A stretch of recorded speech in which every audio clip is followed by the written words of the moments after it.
illallah, la ilaha illallah, la ilaha illallah, la ilaha illallah, la ilaha illallah, la ilaha illallah, la ilaha illallah, la ilaha illallah, la ilaha illallah. Bismillahirrahmanirrahim. Jadi Ustaz,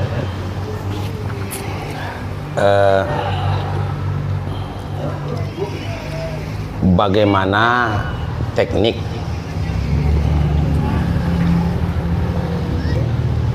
sehingga lidah kita, ingatan kita dan hati kita itu sepakat. Itu yang dikatakan dengan sepakat zahir dengan batin. Ya. Metodenya yang pertama wajib talqin. Wajib talqin zikir. Orang yang tidak talqin zikir tidak bisa mendapat rasa bertuhan. Talqin zikir itu bahasa lainnya berbaiat. Jadi ketika kita berbaiat itu, guru akan menyebut kepada kita la ilaha illallah. Rasa itu tidak akan pernah lupa gitu. Ya. Udah bayan belum? Udah bayan? Belum, Bu, ya. Nanti kita ke bawah. Insyaallah. Amin. Itu kuncinya yang pertama dulu, bayan. Ya Ustaz, Buya, saya udah bayan dengan Abuya, suluk saya 3 hari. Sebulan. Berapapun lah suluk. Tetapi kenapa tidak bisa juga, kata Teguh Samsul? Kadang-kadang la ilaha illallah, la ilaha illallah. Kadang-kadang, bukan kadang-kadang, banyak. Kalau kadang-kadang sesekali itu banyak. Startnya aja itu yang bagus. La ilaha illallah. Itulah melayang-layang lagi itu kan. La ilaha illallah. Orang rumah tadi berasnya habis. Nggak teringat-ingat majelis taklim baca la ilaha illallah. Kedengar-dengar. Jadi apa yang kedengaran oleh kita di luar itu membawa-bawa kepada kita ketika zikir. Jadi itu namanya awaik dan alaik. Awa itu istilah Imam Ghazali yang terdapat di dalam kitab Minhajul Abidin, bukan Minhajul Talibin ya, Minhajul Abidin. Kalau ketika beribadah itu ada awaik, ada alaik. Awaik itu ada 4 ya.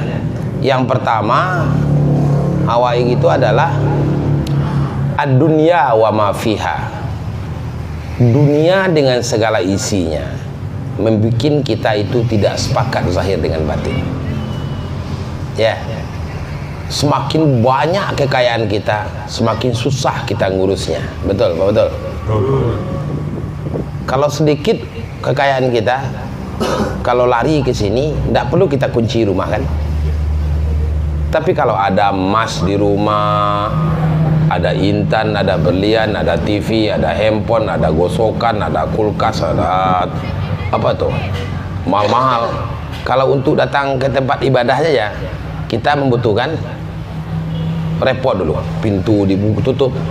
Mana yang lebih repot? Orang punya rumah 6 kali 5 meter atau 6 kali 6 meter dengan orang yang punya rumah 20 kali 5 meter atau 20 kali 15 meter. Tipe 21 ya, Pak. Tipe 21 tuh berapa kali berapa tuh? 5 kali 7.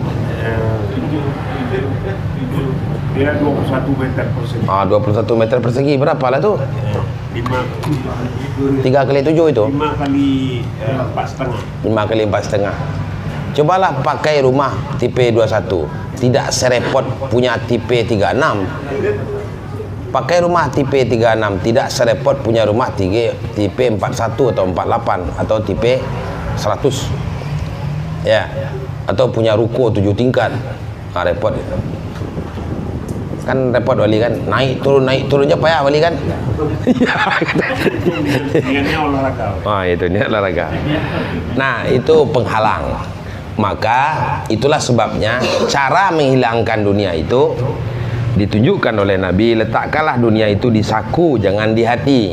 Jadi kalau kita punya mobil, dunia itu taruh di saku depan, jangan sampai masuk ke dalam hati.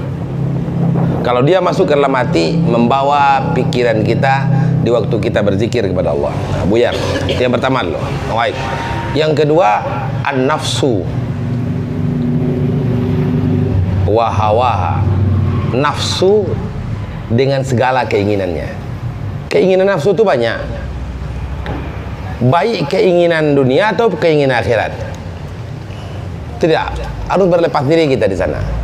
Kalau ada keinginan dunia, ya kita berzikir agar kita kebal. Ada orang niatnya berzikir seperti itu? Ada. Dia bisa jadi dukun, bisa ngobatin orang. Dia supaya terpandang oleh orang, agar orang lain memujinya. Itu kan urusan dunia aja. Atau ada keinginan akhirat, umpamanya dia pengen jadi guru pula seperti Abuya. Kenapa dia berzikir? Dia supaya seperti Syekh Haji Amran Wali Al-Khalidi, yang orang banyak patuh sama dia. Maka dia berkeinginan betul seperti Abuya itu. Inginnya seperti itu. Tidak jadi juga zikirnya itu. Itu namanya keinginan akhirat. Atau keinginannya ingin jadi mursyid. Atau dia berkeinginan jadi khalifah. Ya dah, supaya saya jadi ustadz pula nih, saya berzikir-zikir nih. Kalau ada terkhatar dalam hati itu, tidak akan bisa itu kita zikir dengan konsen, dengan baik ya. Itu penghalang-penghalang ibadah. Maka putuskan segala keinginan. Kalau orang yang punya keinginan itu ujungnya berbohong. Kalau kita pembohong, makrifat kita berbohong pula. Kita tidak keramat. Belum juga keramat kita bikin-bikin kita keramat. Ya. Kita tidak wali, cuman wali MPTT ya. Maksudnya wali apa ini wali? Bukan wali Allah. Kita tidak wali murid. Ya, kita tidak wali.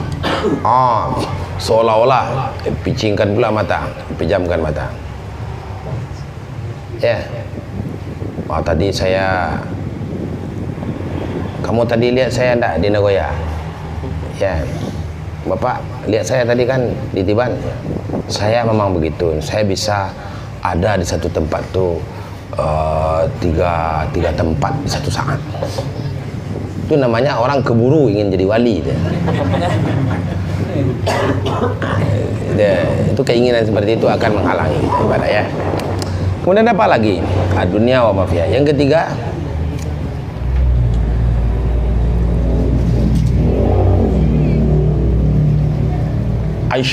syaitan wa junuduha. Syaitan dan bala tentaranya. Jadi setan itu memang begitu dia.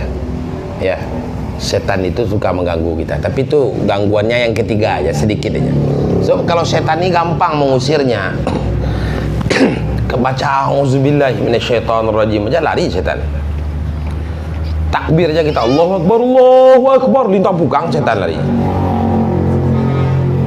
Tapi keinginan nafsu itu yang paling berat. Banyak keinginan-keinginan dalam hati kita.